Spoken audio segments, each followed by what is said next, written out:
Assalamualaikum warahmatullahi wabarakatuh. Perkenalkan, nama saya Supriyani Novantini dari Akuntansi Reguler Sore, kelompok 5, akan membahas mengenai isu dan tata kelola manajemen strategik.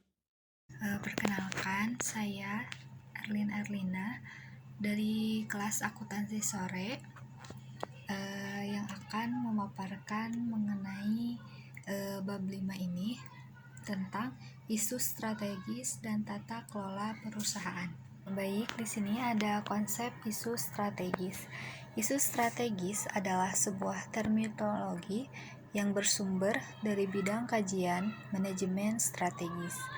Thomas E. Ambler 2008 menjelaskan bahwa isu strategis mengarah kepada aspek-aspek penting yang memerlukan perhatian dalam upaya mencapai tujuan bisnis sebuah perusahaan. Igor Antsov 1980 memberikan pengertian tentang isu strategis sebagai sebuah perkembangan ke depan baik terjadi di dalam organisasi maupun di luar organisasi yang cenderung memiliki dampak penting terhadap kemampuan perusahaan untuk memenuhi tujuannya. Dari pengertian-pengertian tersebut, maka dapat disimpulkan bahwa isu strategis adalah merupakan sebuah kondisi atau perkembangan peristiwa atau tren yang berkenaan dengan lingkungan organisasi dan berdampak terhadap kemampuan organisasi dalam mencapai tujuan strategis organisasi. Lalu yang kedua ada isu strategis, itu tidak selalu identik dengan masalah karena kondisi yang digambarkan dalam isu strategis tersebut tidak selalu bermuatan bernuansa negatif.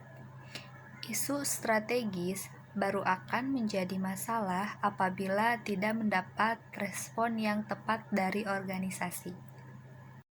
Lalu di sini ada konteks isu strategik. Dalam dunia bisnis, isu strategis sangat penting digunakan dalam merumuskan strategis di 3 tingkatan strategi, yaitu ada korporasi, bisnis, dan fungsional. Hunger and Wieland 2003 berbeda dengan sektor publik, maka perumusan isu-isu strategis pada sektor privat cenderung dilakukan dengan lebih hati-hati dan penuh perhitungan. Hal ini dikarenakan dampak atau resiko dari kesalahan identifikasi isu strategis tersebut bukan hanya terhadap ketidakefektifan strategi saja, namun yang paling ditakutkan adalah bisa mengancam eksistensi perusahaan atau korporasi. DUN 2219 membagi tingkatan isu strategis berdasarkan kompleksitas ke dalam 4 tingkatan, yaitu yang pertama ada isu-isu utama.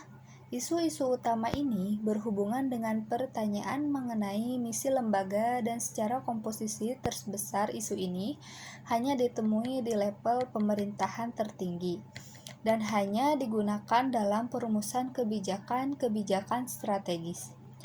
Yang kedua ada isu-isu sekunder, berisi prioritas-prioritas program dan definisi kelompok-kelompok sasaran dan penerima dampak. Isu ini terletak pada tingkat instansi pelaksana program-program pemerintah pusat dan dalam porsi yang lebih besar digunakan untuk merumuskan kebijakan-kebijakan strategis.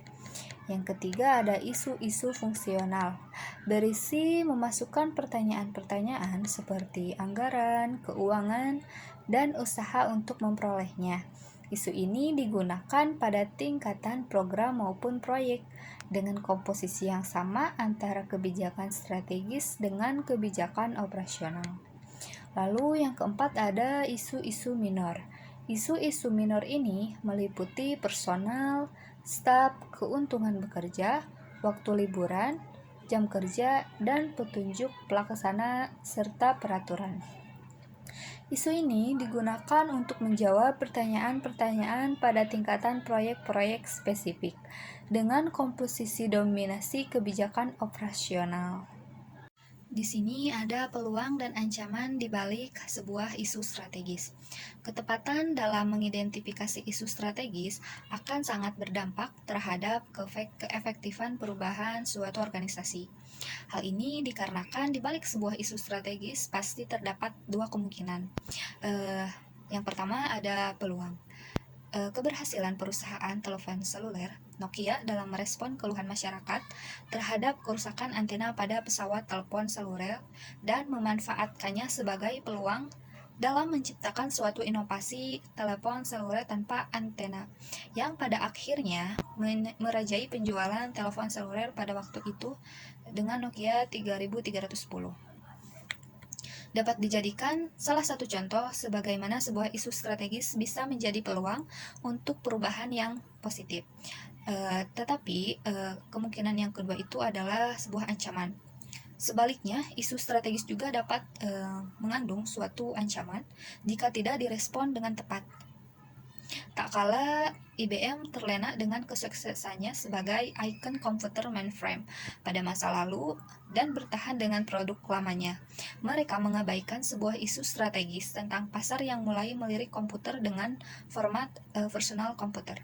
Dan pada akhirnya, IBM harus mengalami kemunduran dari perusahaan nomor 2 paling menguntungkan di dunia pada tahun 1990. Menjadi perusahaan yang mengalami kerugian sebesar 8 miliar dan berada di daftar pengawasan kebangkrutan pada tahun 1993. Lalu di sini ada identifikasi isu strategik. Dalam mengidentifikasi isu strategik, Bryson 1995-97 mengemukakan bahwa ada 4 hal yang harus diperhatikan, yaitu ada isu strategis harus dijabarkan secara singkat. Yang kedua ada harus disertai argumen yang menyatakan bahwa isu tersebut strategik. Lalu yang ketiga ada tingkatan strategik masing-masing isu strategis. Dan yang keempat ada konsekuensi dari kegagalan merespon isu strategis.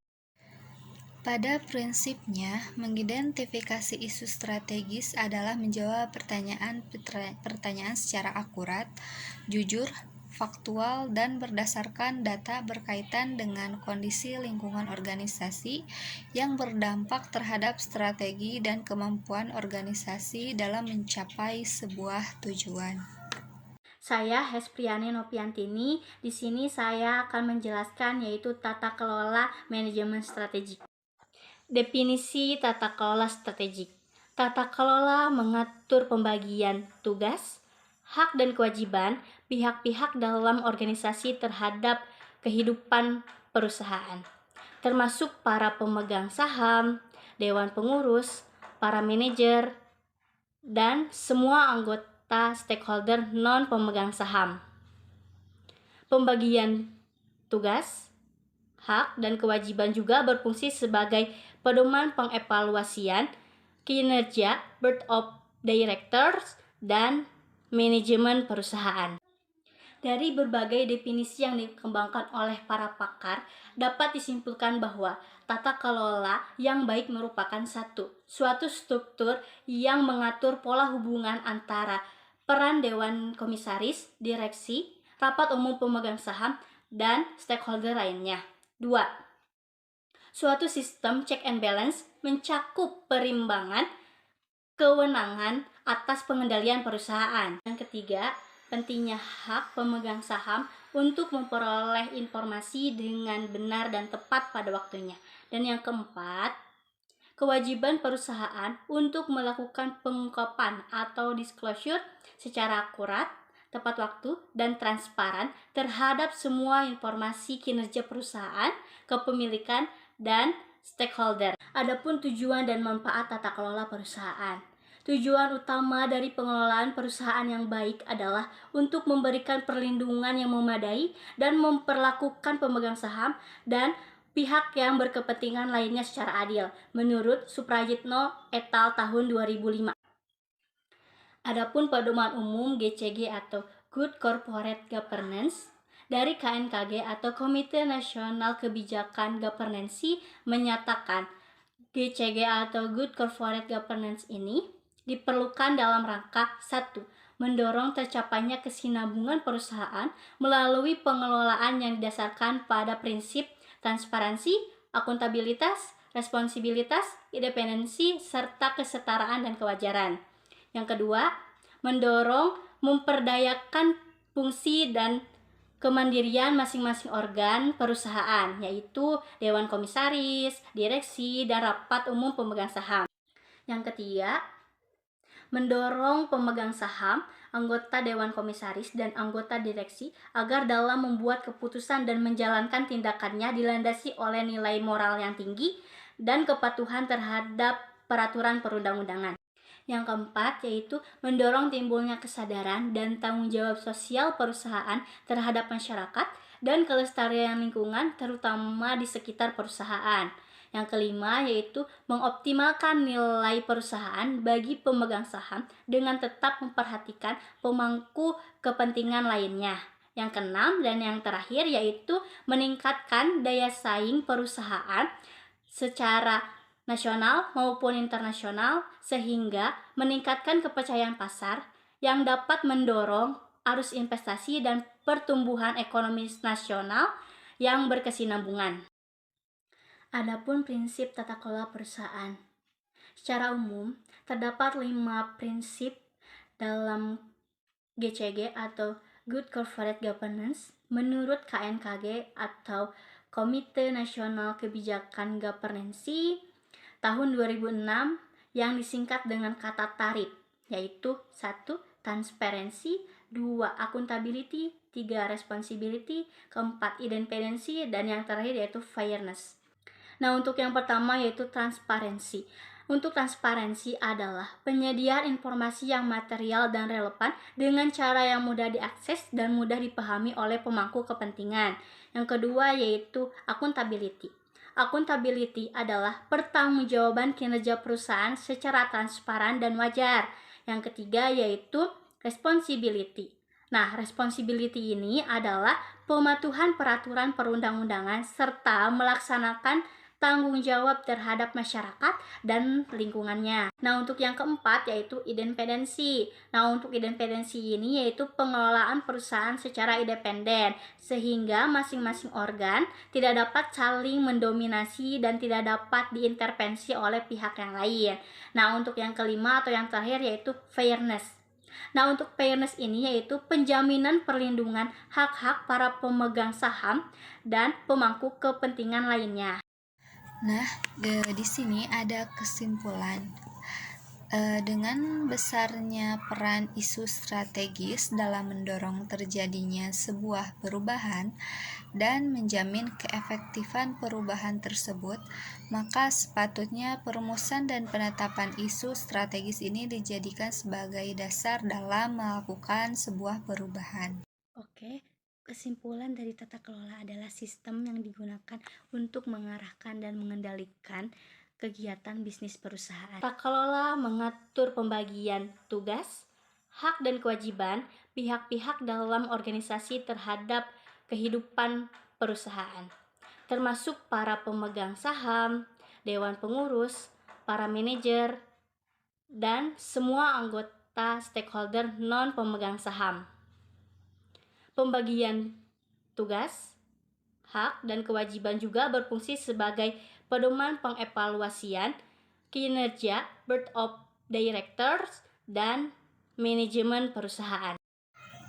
Sekian dari saya yang sedikitnya memaparkan mengenai sebuah isu pada manajemen strategi. Mohon undur diri, mohon maaf bila ada salah kata. Mungkin cukup sekian yang dapat saya sampaikan mengenai tata kelola manajemen strategik. Mohon maaf apabila ada kekurangan atau salah kata, mohon dimaafkan. Wabillahi taufiq wal hidayah. Wassalamualaikum warahmatullahi wabarakatuh.